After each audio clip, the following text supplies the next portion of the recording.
ورحمة الله وبركاته. إن الحمد لله نحمده ونستعينه ونستغفره ونعوذ بالله من شرور أنفسنا ومن سيئات أعمالنا. من يهدي الله فلا مضل له ومن يضلل فلا هادي له.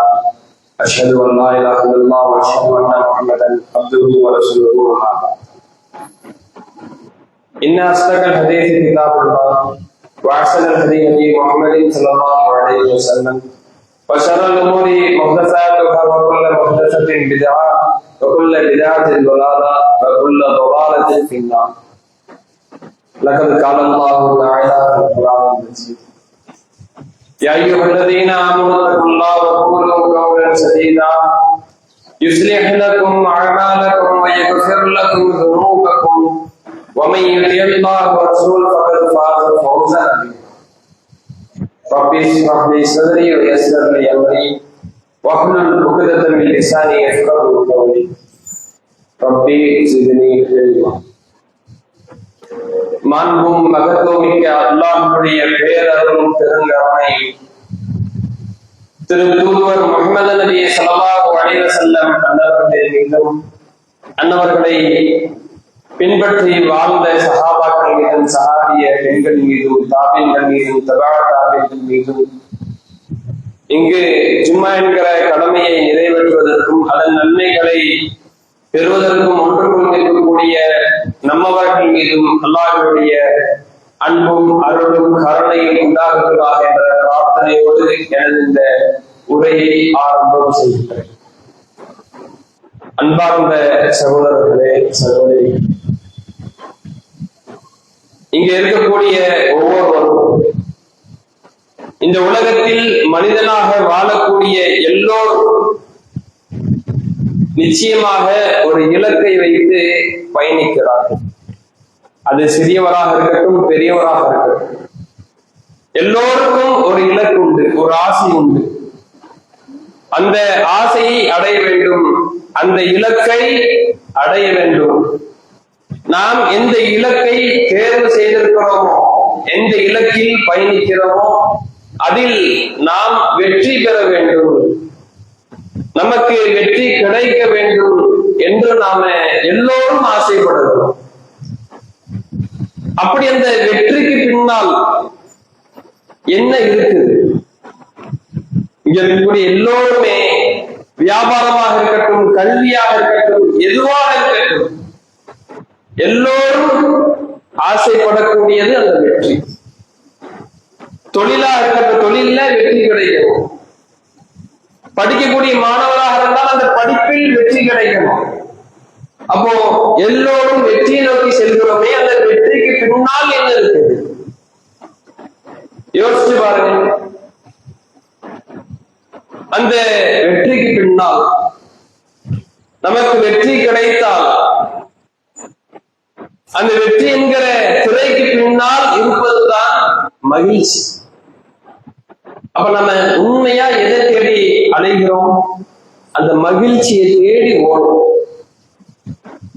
இந்த உலகத்துல நிரந்தரமா எந்த விதமான மகிழ்ச்சியும் கிடையாது என்பது நமக்கு தெரியும்.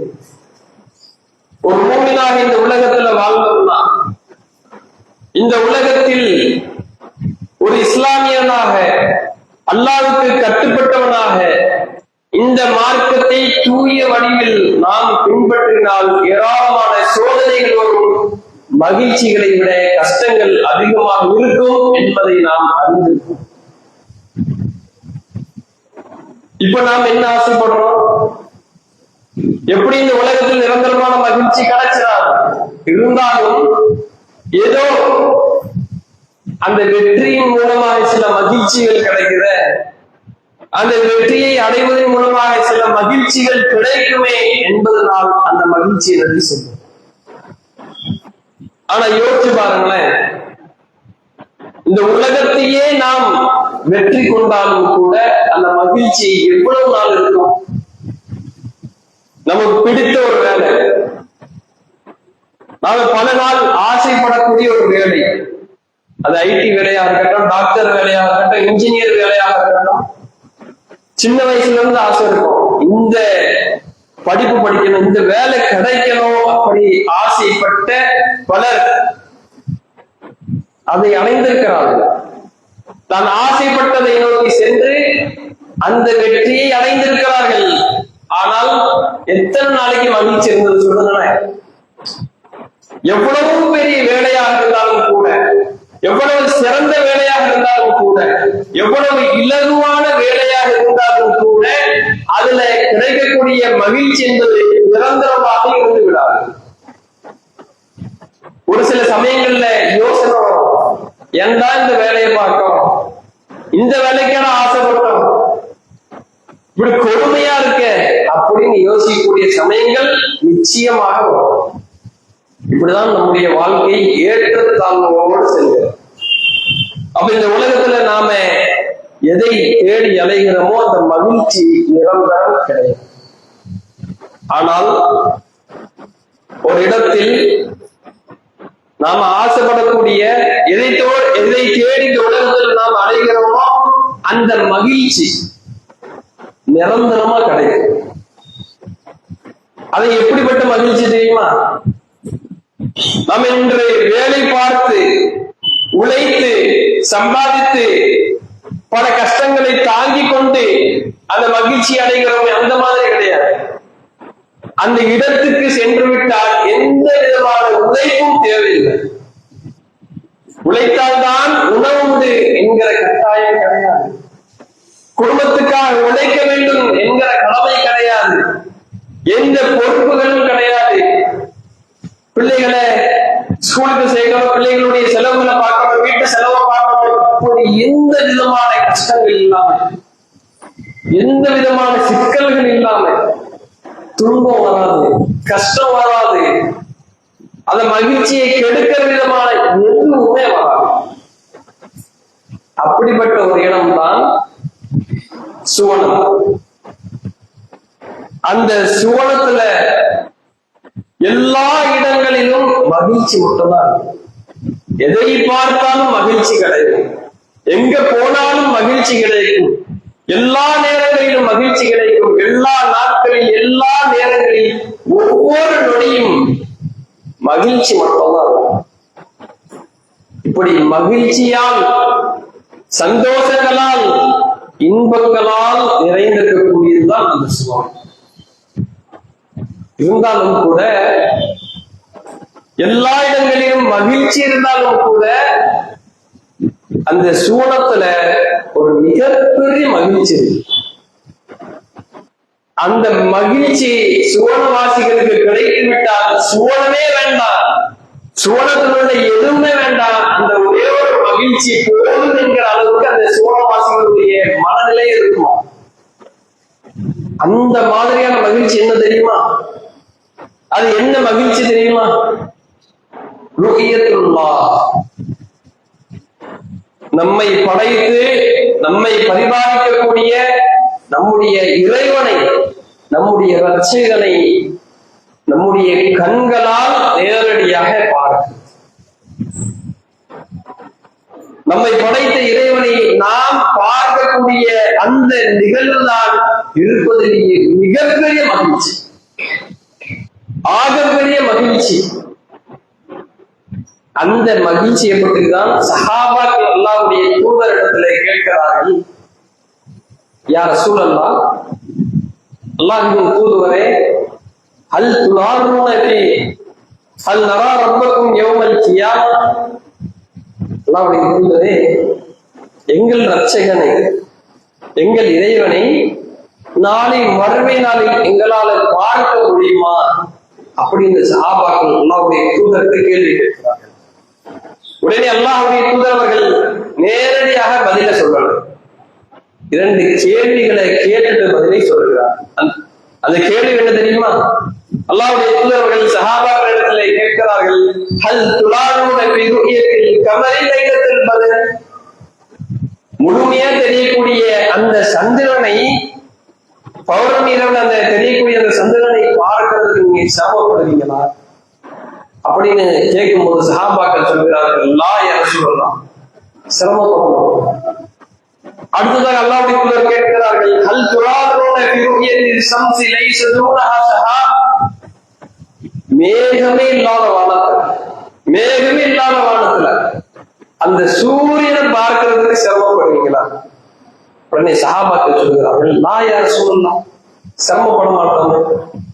அதுக்கு பிறகு அல்லாஹ்வுடைய தூதர்கள் சொல்கிறார்கள், இன்னக்கும் கதாலிக்க தரவுணவு, அதே மாதிரிதான் எந்த விதமான சிக்கல்கள் இல்லாமல், எந்த விதமான இடையூறு இல்லாமல் இலகுவாக உங்களால் உங்களுடைய இரட்சகனை பார்க்க முடியும் அப்படின்னு அல்லாஹ்வுடைய தூதர்கள் சொல்லிவிட்டு அடுத்ததாக சொல்லுகிறார்கள், மறுமை நாள்ல நம்ம எல்லோரும் இருக்க போறோம். முஸ்லிமாக இருக்கட்டும், பிற மதத்தை சார்ந்தவர்களாக இருக்கட்டும், மனிதனாக பிறந்த இந்த உலகத்திலே படைக்கப்பட்ட எல்லா ஜீவராசிகளும் நாளை மறுமையில் எழுப்பப்படுவார்கள். அப்ப எல்லோரும் அல்லாஹ்வை பார்த்து விட முடியுமா? அதை பற்றி தான் அல்லாஹ்வுடைய தூதர்கள் மிக நீண்ட செய்தியாக சொல்லுகிறார்கள். நாளை மறுமை நாள்ல நடக்கக்கூடிய நிகழ்வை பற்றி அல்லாஹ்வுடைய தூதர்கள் சொல்லுகிறார்கள். நாளை மறுமை நாள்ல அந்த மஹ்ஷர் மாகாணத்துல ஏராளமான மக்கள் இருப்பார்கள், பல லட்ச கோடி மக்கள் இருப்பார்கள். அந்த நேரத்துல ஒரு அழைப்பு, பதற்றமான ஒரு சூழல், எல்லோரும் பயந்து கொண்டிருப்பார்கள். என்ன ஆகுது, என்ன நடக்க போகுது, எங்க இருக்கிறோம் அப்படின்னு பயத்தில் இருக்கக்கூடிய இந்த சமயத்துல ஒரு சப்தம் எழுப்பப்படும். யார் யார் எதை வணங்கினீர்களோ, எதை பின்பற்றினீர்களோ அதை நோக்கி செல்லுங்கள் அப்படின்னு ஒரு அழைப்பு கொடுக்கப்பட்டதுக்கு பிறகு அந்த மிகப்பெரிய கூட்டம் ஒவ்வொரு குழுவாக பிரிந்து செல்கிறார்கள். சந்திரனை வணங்கியவர்கள், சூரியனை வணங்கியவர்கள், சிலைகளை வணங்கியவர்கள், மனிதர்களை வணங்கியவர்கள், இப்படி அல்லாஹ்வை தவிர மற்றவர்களையும் மற்றவைகளையும் வணங்கி எல்லோரும் அந்த மஹ்ஷர் மாகாணத்துல ஒவ்வொரு கூட்டமாக பிரிந்து செல்வாங்க. இப்படி பிரிந்து சென்றதுக்கு பிறகு நீண்ட நேரத்துக்கு பிறகு அவ்வளவு பெரிய மாகாணத்துல ஒரே ஒரு கூட்டம் மட்டும் நின்று கொண்டது. ஒரே ஒரு கூட்டம், பல லட்ச கோடி மக்கள் நின்று கொண்டிருந்த அதே மஹ்ஷர் மாகாணத்துல எல்லோரும் சென்று ஒரே ஒரு கூட்டம் நிற்கும். அது என்ன கூட்டம் தெரியுமா? அந்த கூட்டத்தில் யார் இருப்பார்கள் என்று தெரியுமா? அந்த கூட்டத்தில் இருப்பவர்கள் தான் இந்த உலகத்தில் முஸ்லிம்களாக வாழ்ந்த மக்கள். அதுல நயவஞ்சகர்களும் இருப்பார்கள், அதுல இஸ்லாத்தை ஏற்று ஏனோதானோ இருந்தவர்களும் இருப்பார்கள், இஸ்லாத்தினுடைய அடிப்படைகளை கடைபிடிக்காதவர்களும் இருப்பார்கள். அதே மாதிரி இஸ்லாத்தை தூய வடிவில் பின்பற்றி ஈமானோடு இஹ்சானோடு வாழ்ந்த மக்களும் அந்த கூட்டத்தில் இருப்பார்கள். எல்லோரும் கலந்து இருப்பார்கள். இந்த உலகத்துல முஸ்லிம் என்கிற அந்த அடிப்படையில் வாழ்ந்த எல்லா மக்களும் நாளை ஒரு கூட்டமாக இருப்பாங்க. அந்த நேரத்துலதான் ஒரு மிகப்பெரிய அதிசயம். என்ன அதிசயம் தெரியுமா? அல்லாஹ்வுக்கு ஒரு தோற்றம் இருக்கு, நமக்கெல்லாம் தெரியும். அல்லாஹ்வுக்கு ஒரு மகத்தான பிரம்மாண்டமான கண்ணியமான ஒரு தோற்றம் இருக்கு. அந்த தோற்றத்தை யாருமே பார்த்தது கிடையாது. முதல் மனிதர் ஆதம் அலைஹிஸ்ஸலாம் அவர்கள் பார்த்தது கிடையாது, நூஹ் அலைஹிஸ்ஸலாம் அவர்கள் பார்த்தது கிடையாது, உற்ற தோழர் இப்ராஹிம் அலைஹிஸ்ஸலாம் அவர்கள் கூட பார்த்தது கிடையாது. யாரும் பார்க்காத ஒரு தோற்றம் அல்லாஹ்வுடைய தோற்றம். கற்பனைக்கு கூட எட்டாது, கற்பனை கூட செய்து பார்க்காத அளவுக்கு மகத்துவமான தோற்றம் அல்லாஹ்வுக்கு இருக்கு. அந்த நேரத்துல அந்த கூட்டத்துக்கு மத்தியில் அல்லாஹ் வருவான். எப்படி வருவான் தெரியுமா? அல்லாஹ்வுடைய உண்மையான தோற்றத்தில் வரமாட்டான். அல்லாஹ் உண்மையான தோற்றத்தில் வராமல் வேறொரு தோற்றத்தில் அந்த மக்களுக்கு மத்தியில அந்த மக்கள்கிட்டே கேட்பான், என்னப்பா எங்க நிக்கிறீங்க? எல்லோரும் ஒவ்வொரு கூட்டமாக பிரிந்து சென்றார்களே, எல்லோரும் சென்றதுக்கு பிறகு நீங்க மட்டும் எதுக்காக இருக்கிறீர்கள்? அப்பொழுது நீ கேட்கும் போது அந்த கூட்டத்தினரை உண்மையான மூமின்கள் சொல்வார்கள், நாங்கள் எங்களுடைய இறைவனுக்காக காத்துக் கொண்டிருக்கிறோம், எங்களுடைய இறைவனை பார்ப்பதற்காக இங்கு நின்று கொண்டிருக்கிறோம் அப்படின்னு அந்த கூட்டத்தில் உள்ள உண்மையான மூமின்கள் சொல்லுவார்கள். அப்பெல்லாம் என்ன செய்ய தெரியுமா? ஆனா ரப்புக்கும் நாதம்பவனுடைய இறைவன், நீங்க யாருக்காக நிற்கிறீர்களோ, யாரை எதிர்பார்க்கிறீர்களோ அந்த இறைவனே நாதானே அப்படின்னு சொன்ன உடனே அந்த மக்கள்ல மூமின்கள் சொல்வார்களா, லா நுஸ்ரிகு பில்லாஹி ஷையா, லா நுஸ்ரிகு பில்லாஹி ஷையா, லா நுஸ்ரிகு பில்லாஹி ஷையா, நாங்கள் அல்லாஹ்விற்கு எதையும் இணையாக்கமா. ஏன் தெரியுமா அந்த நேரத்தில் அப்படி சொன்னார்கள்? அது மஹ்ஷர் மாகாணம், மறுமை நாள். அந்த மூமின்கள் இந்த உலகத்துல வாழும் பொழுதே யார் யாரோ கடவுள் என்று சொன்னார்கள், என்னை வணங்குங்கள் என்று சொன்னார்கள். ஆனாலும் யாரையும் வணங்காமல் அல்லாஹை மட்டும் வணங்கிய அந்த மூமின்கள் மறுமை நாள்ல வேறொரு தோற்றத்தில் அல்லாஹ் வந்து நான் தான் இறைவன் என்று சொல்லும் பொழுது அவர்கள் நம்ப மாட்டார்கள்.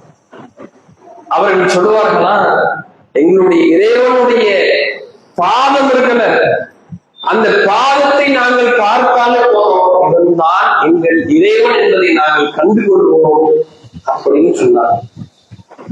உடனே இறைவன் என்ன செய்வான்? அந்த திரை இருக்கு, மனிதர்களுக்கும் அல்லாஹ்வுக்கும் மத்தியில் மிகப்பெரிய திரை இருக்கும். அந்த திரைக்கு அப்படி அந்த உலகத்துல வந்து அந்த திரையை லேசாக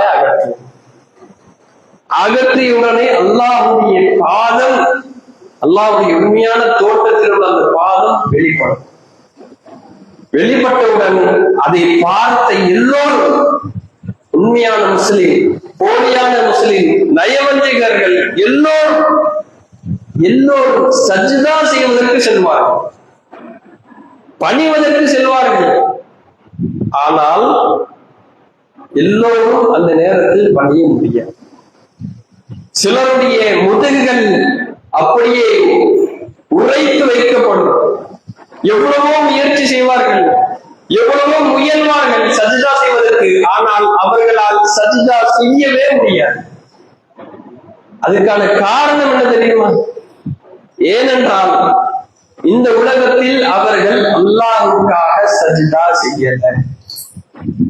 பிறர் பார்க்கிறார்கள், பிறர் நம்மை புகழ வேண்டும், பிறர்கள் ஏதோ சொல்லி விடுவார்களோ என்பதற்காக, பிறருடைய பார்வைக்காக, புகழ்ச்சிக்காக யார் இந்த உலகத்திலே சஜ்தா செய்தார்களோ, பிறருக்காக யார் இந்த உலகத்திலே வாழ்ந்தார்களோ, அந்த மக்களால் அவர்கள் எவ்வளவு அழகான முஸ்லிமுடைய பேரை வைத்திருந்தாலும் கூட நாளை மறுமை நாள்ல அல்லாஹ்வுடைய பாதத்தை பார்க்கும்போது சஜ்தா செய்யவே.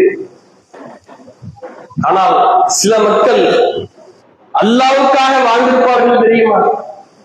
அல்லாஹ் நம்மை பார்க்கிறான், அல்லாஹ் தான் நமக்கு உணவளிக்கிறான், நமக்கு கிடைத்ததெல்லாம் அல்லாஹ்வுடைய அருள் என்கிறனால சஜ்தா செய்தார்கள் தெரியுமா?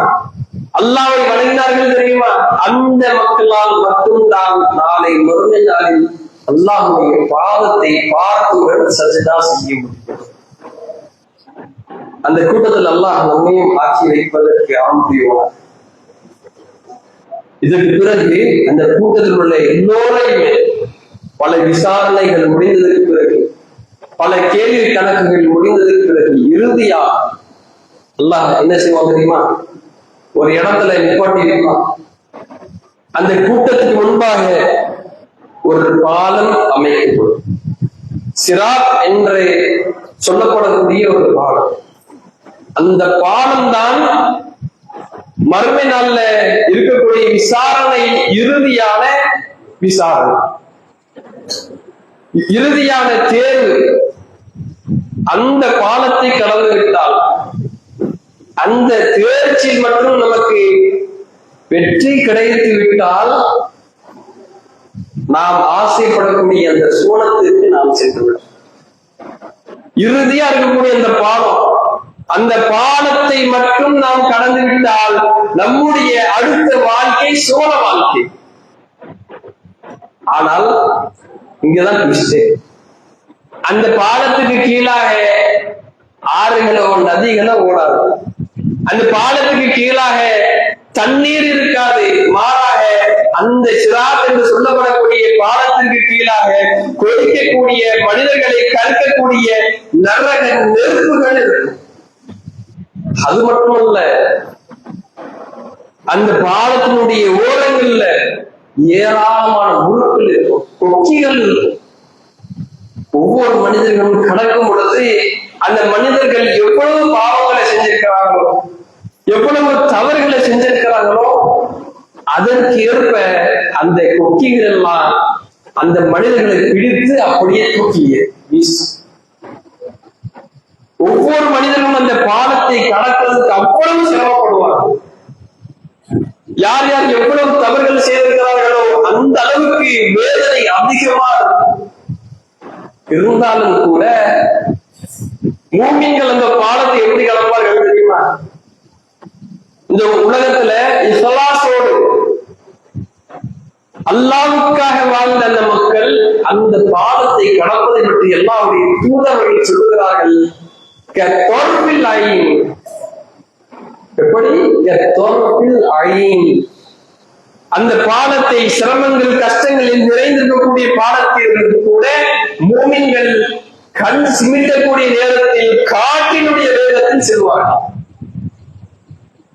அல்லாஹ் அந்த பாக்கியத்தை நமக்கு எவ்வளவு கஷ்டமான பாலம் யோசிச்சு கூட பார்க்க முடியாது. கீழே நெருப்பு, அந்த பாலம் முழுவதும் கொக்கிகளால் நிறைந்திருக்கும், முற்களால் நிறைந்திருக்கும். கடந்து செல்வது அவ்வளவு கஷ்டம். ஆனா அல்லாஹ்வுடைய தூதர்கள் சொல்லுகிறார்கள், ஒருவன் இந்த உலகத்திலே மூமினாக வாழ்ந்து விட்டால் நாளை மறுமை நாளில் அவனுக்கு அந்த பாலம் அவ்வளவு இலகுவாக இருக்கும். காற்றினுடைய வேகத்தில் செல்வாராம். ஒருவேளை அப்படி சென்று விட்டால், அந்த பாலத்தை கடந்து விட்டால், சற்று யோசிச்சு பாருங்களேன். இந்த உலகத்துல நாம எதற்காக கஷ்டப்படுறோம்? எவ்வளவோ வழிகள் இருக்கு, எத்தனையோ இலகுவான வழிகள் இருக்கு. ஆனால் அல்லாஹ் காட்டி தந்த வழி, அல்லாஹ்வுடைய தூதர்கள் காட்டி தந்த வழியில் தான் செல்ல வேண்டும் என்கிற அடிப்படையில் நாம செல்கிறோம். அதற்கு மத்தியில் ஏராளமான கஷ்டங்கள் வருது, ஏராளமான துன்பங்கள் வருது, இன்னல்கள் சிக்கல்கள் எல்லாமே வருது. எல்லாத்தையும் தாங்கி செல்கிறோமே, அதுக்கான காரணம் என்ன? எப்படியா அந்த சோனத்துக்குள்ள பேரும், எப்படியாவது எல்லாம் செய்து நாளை மறுமை நாளை அந்த சோனத்தில் நம்முடைய கால் அடிகளை பதித்து விட வேண்டும் என்பதுதான் எல்லோருடைய ஆசை. 5 நேரம் தொழக்கூடிய, எல்லா நேரங்கள்ல துஆ கேட்கக்கூடிய, ஈமானோடு இருக்கக்கூடியவர்களுடைய ஆசையும் அதுதான். அதே மாதிரி இஸ்லாத்தை பத்தி இன்னும் தெரியாத மக்கள், அவர்களுக்கு இருக்கக்கூடிய ஆசையை எப்படி அந்த சோனத்துக்கு பெறும். அப்படிப்பட்ட சோனம் அந்த வாசலுக்கு முன்பாக ஒரு கூட்டம் இருப்பாங்க. இந்த பாலத்தை கடந்து எல்லா கேள்விகளும் விசாரணைகளையும் முடித்து அந்த சுவனத்தினுடைய கதவுகளுக்கு முன்பாக நிற்பார். உடனே அந்த சுவனத்தினுடைய மிகப்பெரிய பிரம்மாண்டமான கதவு அவர்களுக்காக திறக்கப்பட்டு வானவர்கள் அவர்களுடைய பெயர்களை சொல்லி அழைப்பார்கள். ஒவ்வொருவரும் தங்களுடைய கால்களை அந்த சுவனத்திற்குள்ளாக வைப்பார்கள். வைக்கும் பொழுது அவ்வளவு சந்தோஷம் அந்த மக்களுக்கு இருக்கும். சோனத்துக்குள்ள போன உடனே இறைவன் கேட்பார், சோனவாசிகளே, துரியதூன செய்யா அசீதமோ, உங்களுக்கு ஏதாவது வேணுமா சொல்லுங்க, உங்களுக்கு நான் அதிகப்படுத்தி தருகிறேன் அப்படின்னு இறைவன் அந்த சோனவாசிகளிடத்தில் கேட்பார். அந்த நேரத்தில் அந்த சோனவாசிகள் சொல்வார்களா, இறைவா, அலம் துபையில் உஜூஹனா, நீங்கள் முகங்களை வெண்மையாக்கவில்லையா?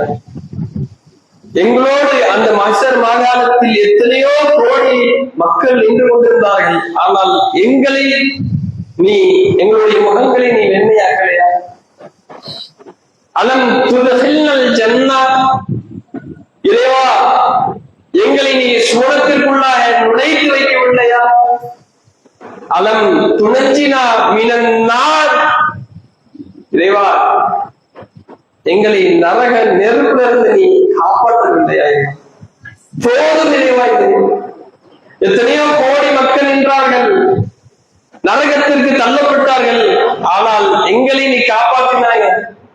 நாங்கள் ஆசைப்பட்ட சுவனத்துக்கு எங்களுக்கு தந்து விட்டாய், போதும் இறைவா என்று அவர்கள் சொல்லக்கூடிய அந்த சமயத்தில் தான் இறைவன் பயக்சிஃபுல் ஹிஜாப், அல்லாஹ்வுக்கும் மனிதர்களுக்கும் மத்தியில் இருக்கக்கூடிய அந்த மிகப்பெரிய திரையை அப்படியே அகற்றுவான். அகற்றும் பொழுது அந்த சோழவாசிகள் எல்லாம் முதல் முறையாக இறைவனுடைய தோற்றத்தை, இறைவனுடைய அந்த மகிழ்ச்சிகரமான முகத்தை பார்ப்பார்கள். அந்த நேரத்தில் அவர்களுடைய மனநிலை, அவர்களுடைய உணர்ச்சி எப்படி இருக்கும் தெரியுமா? அதை பற்றி அல்லாஹ்வுடைய தூதர்கள் சொல்லுகிறார்கள். வலம் யௌது ஷையன் அஹப்ப இலைஹி மின் நதரி இலா ரப்பிஹி அஸ்ஸ வஜல்ல. எதுவுமே பெரிதாக இருக்காது. சுவனத்துல கிடைக்கக்கூடிய எதையும் பார்க்க மாட்டார்கள். சுவனத்தில் இருக்கக்கூடிய மாளிகைகளை பார்க்க மாட்டார்கள். சுவனத்தில் இருக்கக்கூடிய எந்த விதமான மகிழ்ச்சிகளையும் பார்க்காமல் இறைவனை மட்டுமே பார்த்து கொண்டிருப்பார்கள். சற்று யோசிச்சு பாருங்கள். ஆதம் அலைஹிஸ்ஸலாம் அவர்கள் முதல் மனிதர் இறைவனை பார்த்தது. தூதர் நூஹ் அலைஹிஸ்ஸலாம் அவர்கள் 950 ஆண்டுகள் இந்த உலகத்திலே பயணித்தார்கள், ஆனால் இறைவனை கண்டது கிடையாது. உற்ற தோழர் இப்ராஹிம் அலைஹிஸ்ஸலாம் அவர்கள் இறைவனை கண்டது கிடையாது. மூசா அலைஹிஸ்ஸலாம் அவர்கள் நேரடியாக உரையாடினார்கள், ஆனால் இறைவனை கண்டது கிடையாது. நம்முடைய தூதர் முஹம்மது நபி ஸல்லல்லாஹு அலைஹி வஸல்லம் அவர்கள் இறைவனை கண்டது கிடையாது. இப்படி இந்த உலகத்தில் எந்த நபியும் கண்டிராத, எந்த நல்லடியார்களும் கண்டிராத அந்த ஒரு காட்சி, அந்த ஒரு மகிழ்ச்சி நாளை மறுமை நாள்ல அந்த சோழவாசிகளுக்கு. நாம தினந்தோறும் தொழுகிறோமே, யாருக்காக தொழுகிறோம்? இவன் தான் இறைவன் என்று ஒருவனை நம்பியிருக்கிறோமே, அவனை பார்த்திருக்கிறோம். எப்படி இருக்கான்னு நமக்கு தெரியுமா? தினந்தோறும் நமக்கு உணவளிக்கிறான், தினந்தோறும் நமக்கு ஒரு பாதுகாப்பை கொடுக்கிறான்.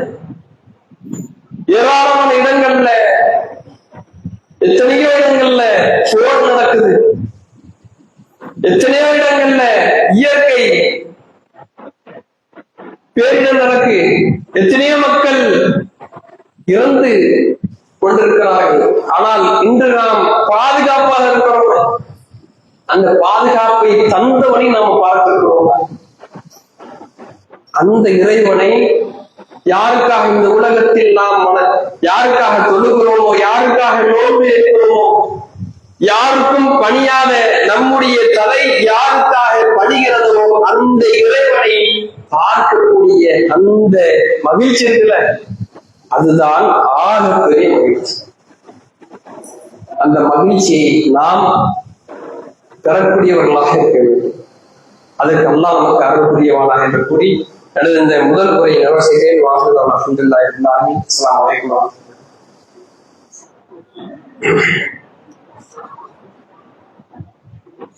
அஸ்ஸலாமு அலைக்கும் வரஹ்மத்துல்லாஹி வபரகாத்துஹு.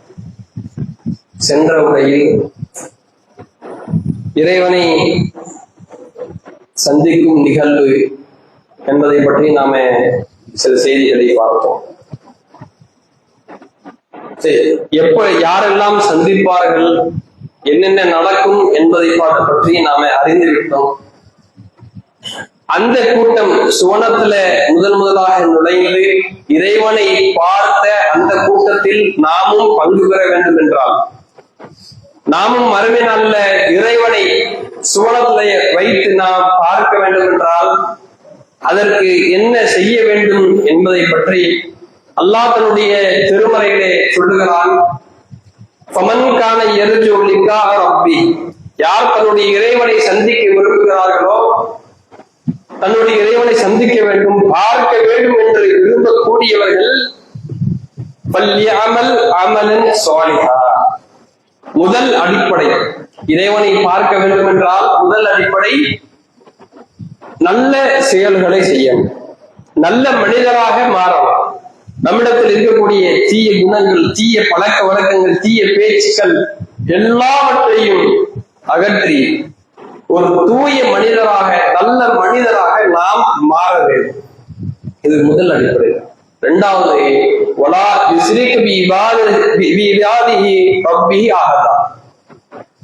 அல்லாஹ்வுக்கு செய்ய வேண்டிய வணக்க வழிபாடுகள், இறைவனுக்காக மட்டும் செய்ய வேண்டிய அந்த வணக்க வழிபாடுகளில் யாரையும் இணையாக்கி விடக்கூடாது. இந்த இரண்டு அடிப்படைகளை அல்லாஹ் தன்னுடைய திருமறை குர்ஆனில் சொல்லுகிறார். இந்த இரண்டு அடிப்படைகள், இந்த இரண்டு சாராம்சங்கள் நம்முடைய வாழ்க்கையில், நம்முடைய அமைப்பில் இருந்து விட்டால், நாம் அதை செயல்படுத்தி விட்டால், நிச்சயமாக இன்ஷா அல்லாஹ் நாளை மறுமை நாளில் நம்மால் நம்முடைய இறைவனை பார்க்க. இந்த இரண்டு அடிப்படைகள், நல்ல மனிதராக மாற வேண்டும், இறைவனுக்கு செய்ய வேண்டிய வணக்க வழிபாடுகள்ல யாரையும் இணையாக்கிவிடக்கூடாது. இந்த இரண்டு அடிப்படைகளை நாம் சரிவர நம்முடைய வாழ்க்கையில் கடைபிடித்து விட்டால் நாளை மறுமை நாள்ல நிச்சயமாக நம்மால் இறைவனை காண முடியும் என்பதை நம்முடைய உள்ளத்தில் ஆழமாக பதிய வைத்துக் கொள்ள. இறுதியாக முக்கியமான சில விஷயங்கள் சென்ற வாரமே அறிவிப்பு செய்யப்பட்டது. இந்த வாரத்துல மஸ்ஜிதுல் மதீனா பள்ளிவாசல் கட்டுமானத்திற்காக பொருளாதாரம் வசூலிப்பதற்காக அந்த பள்ளியிலிருந்து சில நிர்வாகிகள் வந்திருக்கிறார்கள். அதனால உங்களால் முடிந்த பொருளாதாரத்தை அதிகமா, ஒரு பள்ளி கட்டுமானத்திற்காக நாம் போடக்கூடிய அந்த பொருளாதாரம் என்பது சாதாரண பொருளாதாரம் கிடையாது. மற்ற விஷயங்களுக்கு நாம் பொருளாதாரத்தை கொடுக்கிறோம், அந்த பொருளாதாரத்தை மாதிரி இது கிடையாது. பள்ளி வாசலுக்கு கொடுக்கக்கூடிய பொருளாதாரம் என்பது பல மடங்கு பெருகக்கூடிய ஒரு பொருளாதாரம். நமக்கு ஒரு மிகப்பெரிய வாய்ப்பு. நாம சின்ன ஒரு தொகையை கொடுத்தாலும் கூட அந்த தொகை நாளை மறுமை நாள்ல ஒரு மிகப்பெரிய கடல் அளவுள்ள ஒரு நன்மைகளாக கூட அல்லாஹ் நமக்கு தரலாம்.